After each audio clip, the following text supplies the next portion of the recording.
علماء اسلام و قادیان اسلام اور عوام اہل سنت، السلام علیکم ورحمۃ اللہ وبرکاتہ۔ وعلیکم السلام ورحمۃ اللہ تعالی وبرکاتہ۔ الفاتحہ الی حضرت النبی صلی اللہ تعالی علیہ وسلم۔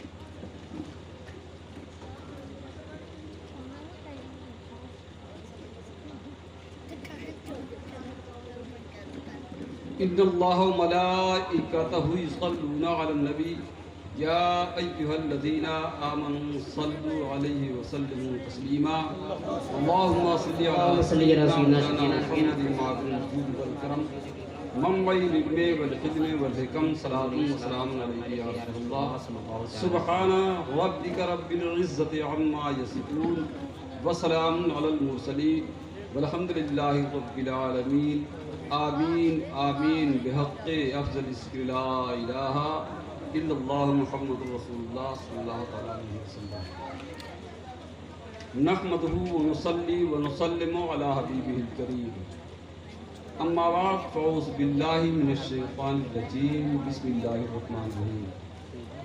قل لا اسألکم علیہ اجرا الا المودۃ فی القربى، آمنت باللہ صدق اللہ مولانا وصدق رسوله النبی الامین المتین الکریم ونحن علی ذلك لمن الشاہدین والشاکرین والحمد للہ رب العالمین۔